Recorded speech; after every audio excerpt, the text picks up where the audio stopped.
Hey guys, welcome to my channel.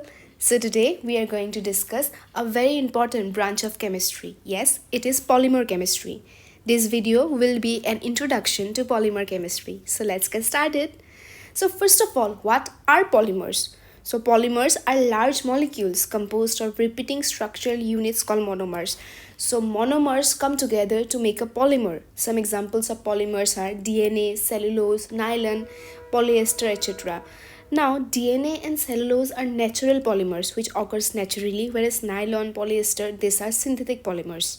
Moving on, about the history of polymer chemistry. So, early discoveries of polymers were natural rubber and cellulose.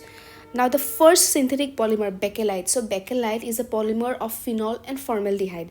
So, bakelite was the first synthetic polymer synthesized by Leo Baekeland in 1907.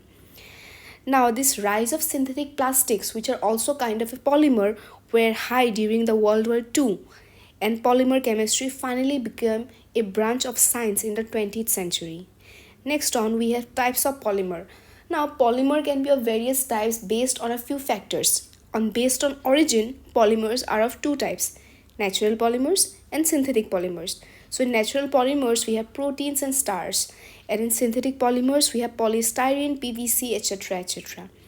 Next, based on the structure of the polymer, polymers are of three types, linear, branched, cross-linked.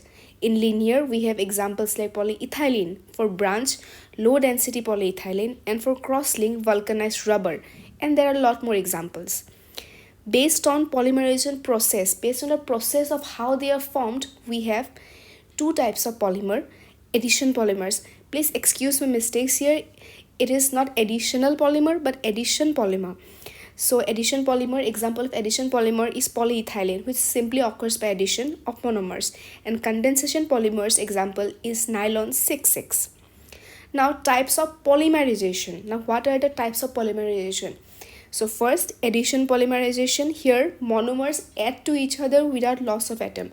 So here monomers add together. For example, polyethylene, polystyrene, etc. Like in polyethylene, ethylene molecule come together to form polyethylene.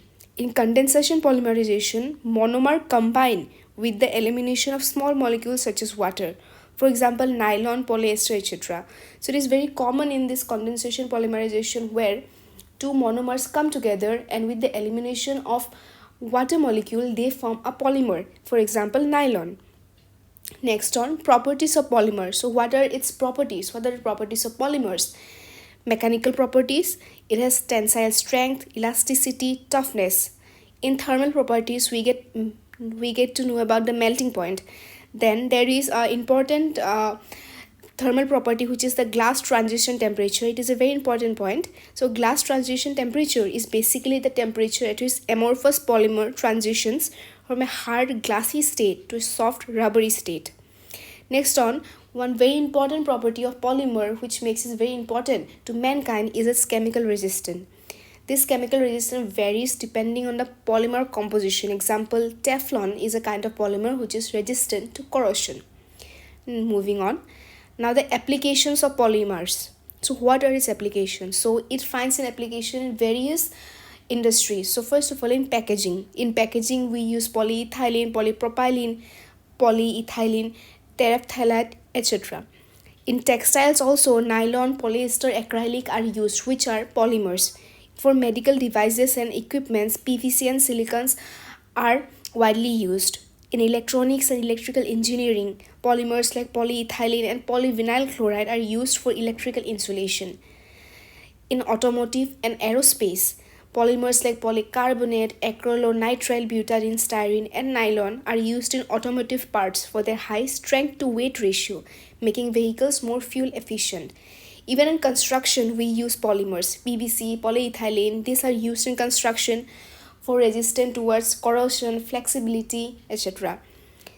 And in structural materials also we use polymers. Epoxy resins and polyurethanes are used in coating, adhesive, and seals. These were some of the few applications. There are much more. Next on, biodegradable and green polymers. Now, what are biodegradable polymers? Polymers that break down by microbial action. So polymers that can be broken down by microbes are biodegradable polymer. One example is polylactic acid. This is used in medical devices, environmentally friendly packages, etc.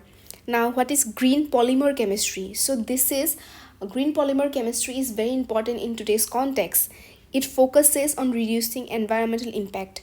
Example, it focuses on synthesizing bio-based polymers in recycling initiatives, etc.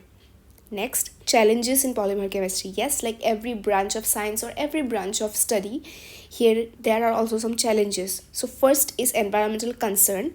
This includes plastic pollution, non-biodegradable waste, microplastic in ecosystem. And there are also some future challenges, such as how can we develop more sustainable and recyclable polymers and innovations in polymer processing techniques, etc. These are some of the future challenges that we need to overcome. Recent advances in polymer chemistry. What recent updates have been done or is going on in the polymer chemistry industry? So scientists have discovered or invented rather self-healing polymers. Yes, these polymer materials can repair themselves after damage. Next, we have conductive polymers. These are used in electronics such as organic LEDs because they are highly conducting. Then smart polymers. These polymers respond to external stimuli like temperature or pH. Isn't that such a beautiful invention? Now next on we have the final conclusion. Yes, so in conclusion we can say this, that polymers are very important to human beings. They have wide range of application from daily products to high-tech innovations. And the future of polymer chemistry, even one polymer chemistry to continue, we have to rely on sustainability. We have to increase sustainability and we have to make more smart materials. So that was it for today. So I hope you liked the video. I hope you understood something. Kindly leave a like if you understood something from my video. Subscribe to my channel for more such videos and comment on what next should I make on. And if you need a more broad explanation on this topic of polymer chemistry, kindly comment below. Thank you so much.